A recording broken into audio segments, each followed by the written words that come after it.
Today we're going to be making nature portraits. This is an example of what you are going to be making. Stay tuned. I apologize in advance. This was my setup, so that's why this video is so shaky. You may want to pause this. It kind of goes by fast, but these are the suggested materials that you'll see me using throughout this video. Okay guys, so if you notice I made a distinction between straight twigs and curved twigs. You can also see on the left hand side of this video that I made two separate piles, one with straight, one with curved twigs, okay? This is important to have them separated because this is what's going to be one of the most defining features to create the chin or the jawline. You're also going to need small twigs or like little stems from leaves that are curved lines to create your nose as well as your like almond shape for the eyes. That's what you're watching here. It took me several tries to figure out what kind of nose shape I wanted to do, whether I was cutting out leaves or whether I was using twigs. That's kind of what I'm playing with at this moment. I found a red leaf and I turned it into a mouth. I just kind of cut it like a little heart shape at the top and then rounded off the bottom. Added some little twigs to the side to make it look like she's smiling. And as you can see, I'm taking the time to glue my project down, but you guys totally do not have to glue yours down. It can be an impermanent portrait, basically. I wanted to glue mine down because I knew this was going to take me a long time to make this video. It literally took me forever, like all day. But the idea is I wanted to glue it because I didn't want the cat walking over it and messing it all up, or the wind were to blow, dogs were to hit the table, etc. All that stuff makes those tiny little details that you've worked so hard to perfect just go away. So anyways, that's why I was using glue. I also have all these videos sped up. So why I showed you in the beginning the iPad sitting on top of that, like, what do you call it, the chandelier type deal, is because I didn't have anybody to film me, and that's the best place that I could find to put a camera. So anyways, I put it there, but I must have bumped it, and that's why you're seeing such a shaky video right now. Okay, if you're watching, I'm doing the eyes. So I found two leaves that had about my eye color. My eyes are green. I cut them into circles. I made sure they fit into my almond-shaped eyes. Then I cut out some smaller circles from dead leaves, and I put that in the center of the green circles.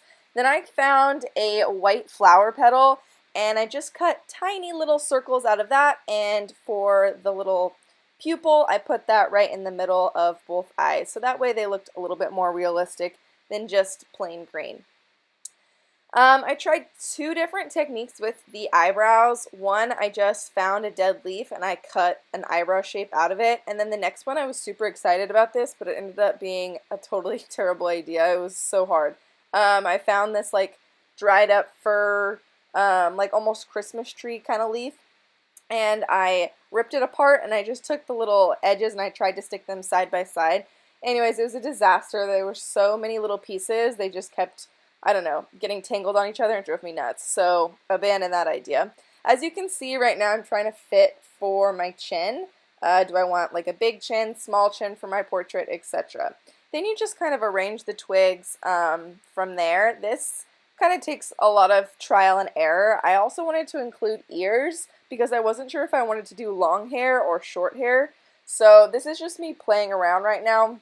You guys are probably going to have to do some playing around unless you have a really solid plan and know exactly what you're going to do when you're going into this. So something I thought would be fun to consider too is, I know I'm using a white background, but you do not have to. You could also use brown or black. This also kind of portrays like skin tone, so if that's something that you want to portray in your portrait, like, go for it. Find a different color background. It could even be wood, it could be a cutting board, it could be the cement outside. Whatever you want, just think about it and take that into account when you're making your portrait. So it's funny because I was sitting in a different angle looking at my picture while I'm making it instead of the view that you guys are viewing it right now. While I'm looking at this video, I'm noticing, wow, that's a really long neck. But from where I was sitting, it totally didn't look that way. So anyways, I think I trim it down later on in the video, but I don't know, it's kind of funny to look back on. I was actually so excited to start this project for you guys that I forced my entire family to each make their own portrait out of nature. Actually, they really enjoyed it, and each of ours turned out so different. We used different materials, we had a different take on the whole thing, our approach was different. So, anyways, I encourage you guys, if you enjoy this activity, please share it with your family.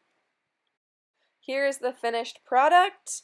If I were to redo this, I think that I would try and find a different curved branch for the chin. Otherwise, I was pretty happy with it. First time making it, not bad.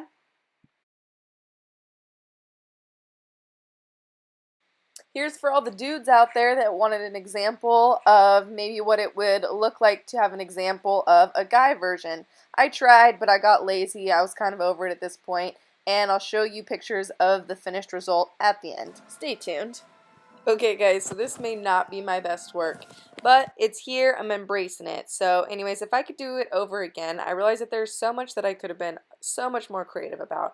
I could have added sports logo on his t-shirt, I could have done designs in the background, he could have had a suit on like this dude, could have had other accents, details. This guy's got a beard, so cool. By the way, these last three have not been my own art. Neither is this one and the ones that will finish this off.